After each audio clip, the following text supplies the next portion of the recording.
Hatim Njloun. PU, personne universelle. 314 comme le chiffre pi.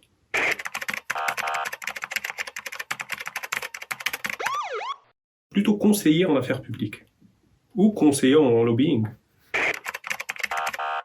La différence, c'est que on est plus on agit plus dans les coulisses.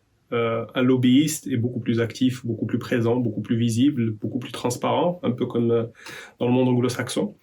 Au Maroc, on est, on va dire, des conseillers, on est des éclaireurs, on décrypte un peu l'environnement institutionnel pour nos clients, donc c'est différent. Et je milite et j'essaie de promouvoir ce métier pour qu'on puisse exister à part entière, comme le métier d'avocat par exemple. Et, euh, et voilà, c'est pour ça qu'aujourd'hui on dit plus conseiller en affaires publiques, avec bien évidemment aussi tous ces a priori sur le métier du lobbying. Il faut avoir un profil un peu hybride, ou même tribride, ça existe. Euh, C'est-à-dire il faut aimer la chose publique, avoir un peu la fibre entrepreneuriale, aimer le monde de l'entreprise et, euh, et surtout aimer les défis et les challenges difficiles.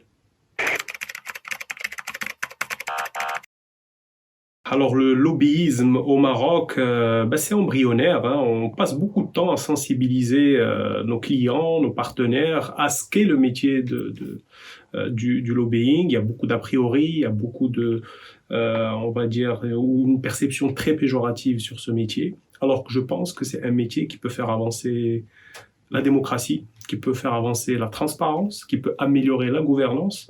Il faut juste formaliser de manière on va dire, transparente, le mariage entre le secteur privé et le secteur public. Et aujourd'hui, malheureusement, il y a encore beaucoup plus de méfiance et de défiance entre ces deux mondes. Moi, j'essaie d'instaurer la confiance.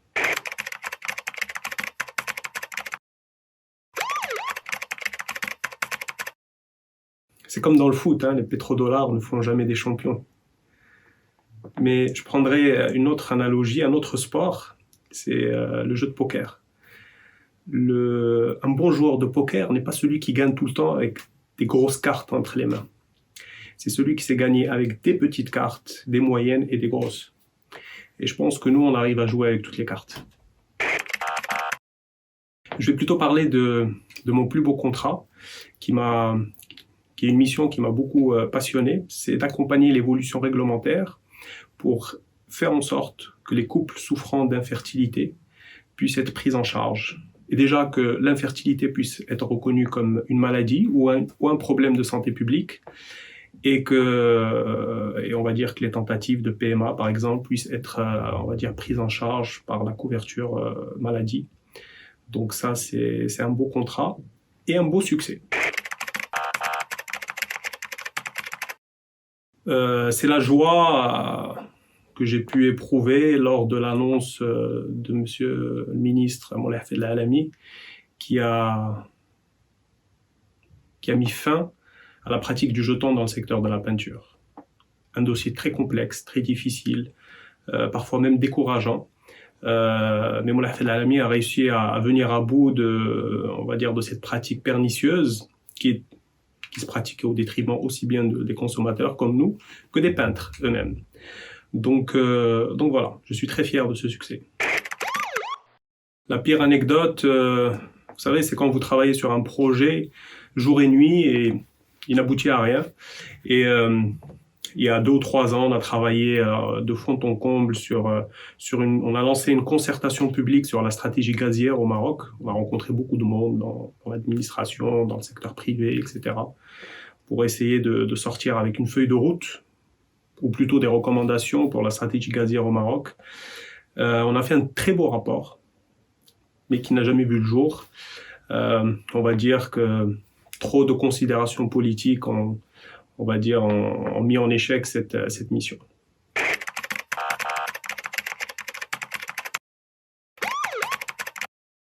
Qu'est-ce que ça raconte? Ça raconte beaucoup de choses, hein. C'est une sorte d'introspection personnelle, une introspection sociale, une remise en question aussi.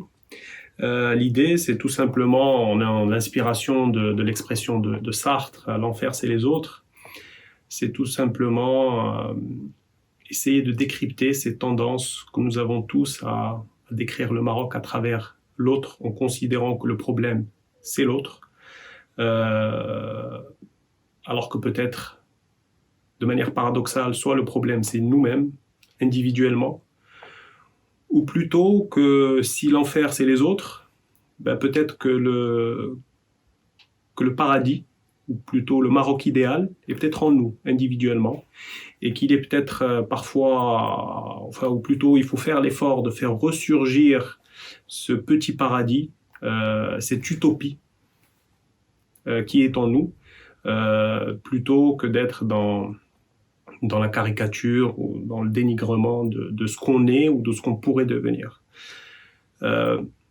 Voilà, si je pouvais résumer le livre, ça serait ça, mais on va dire, j'ai usé de ma plume pour faire en sorte que toutes les interprétations soient possibles derrière chaque ligne. Oui. Alors c'est dans une note exceptionnelle que j'ai faite durant le confinement, puisque le livre, je l'ai écrit avant le confinement, enfin avant la pandémie. Donc j'ai rajouté une note exceptionnelle où j'évoque un peu ce qui se passait avant le Covid et ce qui est survenu avec l'avènement de la pandémie. Donc c'est un petit passage. Il était convenu, il y a quelques semaines de cela, que nous soyons tous engagés pour combattre le déclin. Aujourd'hui, nous assistons à une houle d'élan patriotique obstinée à exalter les ressources et les forces vives de notre nation. Belles paroles sont devenues belles actions. Les paraboles des cœurs se sont à l'unisson tournées vers la raison et la réflexion. Les frissons accompagnent ce moment où l'on voit notre État, muet, se libérer de ses sangsues. Ces tirailleurs de l'indécision, ces braconniers de la rente, ces hyènes de la corruption, ces traders de la religion, ces persifleurs de la dignité, ces toxicomanes du pouvoir, ces bradeurs du savoir. 3 points de suspension.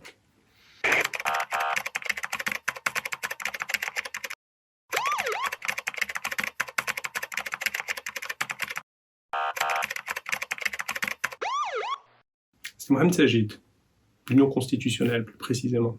C'est une très belle expérience, on découvre un nouveau monde, on fait sauter un certain nombre d'a priori qui peuvent exister sur le champ politique marocain ou sur les personnalités politiques marocaines, mais au final je n'y retournerai pas.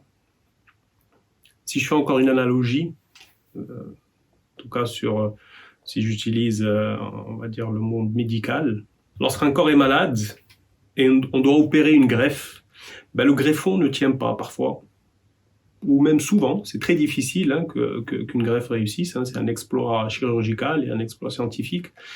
Je pense que des profils comme le mien, je suis un greffon qui ne réussit pas face, on va dire, à l'état symptomatique de notre champ politique.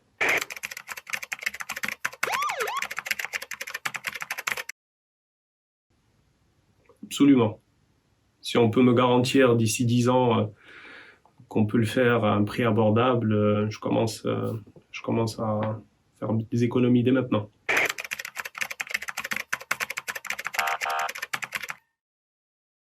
Enfant, absolument pas. C'était de la science-fiction, vraiment.